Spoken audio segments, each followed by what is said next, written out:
अस्सलाम वालेकुम जी, आप देख रहे हैं वॉइस ऑफ सियालकोट और मैं हूं नदीम गौरी। क्या सियालकोट में सिर्फ और सिर्फ एडीसीआर ही करप्शन कर रहा था कि बाकी के महकमे आपकी नजर में दूध के धुले हुए हैं? रिपोर्ट्स बन चुकी हैं, मंजर आम पर वीडियोस आ चुकी हैं कि किस किस तरह कौन कौन सा महकमा और कौन कौन से अफसरान करप्शन करते हैं।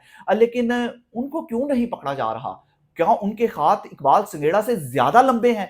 सियालकोट में deputy director labour Tayyab Virk साहब भी यहाँ पर तकरीबन 4 से 5 साल हो गए यहीं पर विराजमान है। यहाँ से जाने का, वैसे भी सियालकोट से जाने का किसी अफसर का दिल नहीं करता, लेकिन इन्होंने अपने पैर इस तरह जमा लिए हैं कि इनके खिलाफ एप्लीकेशन होने के बावजूद भी इनको कोई खिला नहीं सकता। ये अपनी मर्जी से एक्स पाकिस्तान लीव पर चले जाते हैं। गुज़िश्ता दिनों में ये बाहर के दौरे पर गए हुए थे, लेकिन हमारे जराए बताते हैं कि इन्होंने तो छुट्टी तक नहीं ली हुई थी, तो ये ऐसे ही चले गए। इसके साथ साथ तैयब विरक साहब के खिलाफ ही मोहल्ला राजी शगूब के एक मेकर हैं जिन्होंने एंटी करप्शन में एक दरखास्त दी हुई है इनके खिलाफ के deputy director labour Tayyab Virk Tauheed Shafi जो शायद लेबर इंस्पेक्टर हैं, उनके साथ इनके साथ एक बुजुर्ग आदमी भी था। इन्होंने हमारी काम वाली जगह का विजिट किया। बच्चे को स्कूल से छुट्टी थी तो वो अपने वालिद के साथ, इसलिए उसका वालिद उसको साथ ले आया कि ये आवारागर्दी ना करे। तो वहां पर बैठे हुए तैयब विरक साहब ने उसको पकड़ लिया, तौहीद शफी साहब ने उसको पकड़ लिया।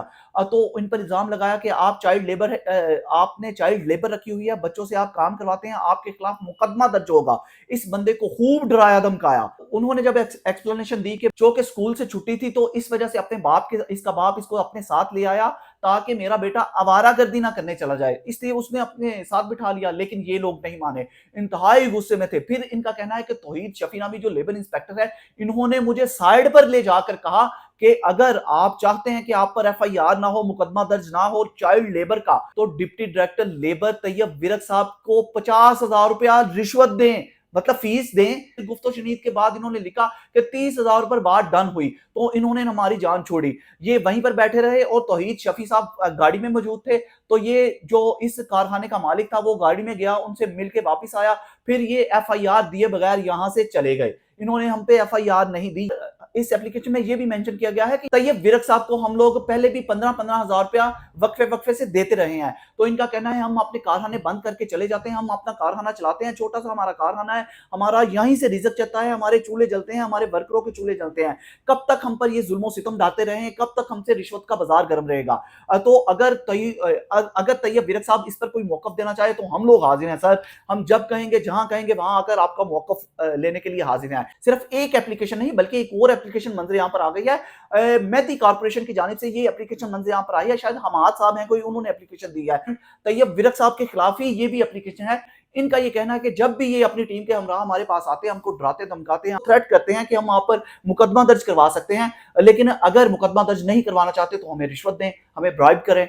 तो हम भी इनको हर दफा इनको रिश्वत देकर अपनी जान छुड़ाते हैं। लेकिन कब तक हम लोग इनको रिश्वत देते रहेंगे? प्लीज हमारी जान इनसे छुड़वाई जाए। तो ये इतने ताकतवर ऑफिसर हैं सियालकोट के कि इनके खिलाफ कभी कोई एक्शन नहीं होता। जिला पंजाब मरियम नवाज के विजन के मुताबिक जो 35,000 रुपया तनख्वाह मजदूरों को दी जानी थी, मैडम यहां पर कोई इंप्लीमेंटेशन नहीं हो रहा। चंद मजदूर होंगे किस्मत वाले, उन सोशल सिक्योरिटी के कार्ड भी बने होंगे, उनको 35,000 से ज्यादा, मतलब 37,000 रुपया आपके विजन के मुताबिक सैलरी भी दी जाती होगी, लेकिन हर फैक्ट्री में ऐसा नहीं है। आपके विजन के मुताबिक यहाँ पर तनख्वाह पर भी ये तैयब विरक साहब इंप्लीमेंटेशन नहीं करवा सके। अगर इनसे सवाल किया जाए तो इनके पास जवाब भी कोई नहीं है। हमें तो कोई जवाब नहीं मिलता। अगर आप कोशिश करें तो शायद आपको कोई जवाब मिल जाए कि ये एक्स पाकिस्तान लीव थी जो, इसका रिकॉर्ड पेश करें। ये जो तनख्वाह 5 साल से आप इधर हैं, क्या सारी फैक्ट्रीज में वर्कर्स की तनख्वाह जिला पंजाब के विजन के मुताबिक हो चुकी है या नहीं हुई, इसका जवाब तलब करें। तो इनसे यह भी पूछा जाए कि अगर आपने चाइल्ड लेबर किसी महकमे से पकड़ते हैं, किसी कारखाने में पकड़ते हैं, तो उन पे एफआईआर क्यों नहीं दर्ज की जाती, या उनसे रिश्वत तलब की जाती है? अगर फुलफिल हो जाती है आपकी विश तो उसको छोड़ दिया जाता है और आप अपनी गाड़ी में बैठकर सुकून के साथ चले जाते हैं। तो ऐसा क्यों है? इसका जवाब भी शायद जिला पंजाब या हमारे सिक्योरिटी अदारे, एंटी करप्शन के जो बड़े बड़े अफसरान हैं, जो इकबाल संगेड़ा एडीसीआर सियालकोट से जवाब तलब कर रहे हैं, शायद इनसे वो जवाब मांगे तो शायद इनको ये जवाब मिल सके। हमें तो ये जवाब मिलते नहीं है। अगर हमें भी कोई जवाब देना चाहे तो हमारा प्लेटफॉर्म हाजिर है, हम हाजिर हैं। तो देखते हैं कि क्या अदारों की नजर में सिर्फ और सिर्फ इकबाल संगेड़ा ही करप्ट था, या फिर और भी महकमों के ऑफिसर्स इस नहज पर चल रहे हैं, इस रास्ते पर चल रहे हैं और अपना काम ईमानदारी से नहीं कर रहे। तो देखते हैं अगला नंबर किसका आता है, कौन सा अफसर इनके हत्थे चढ़ेगा।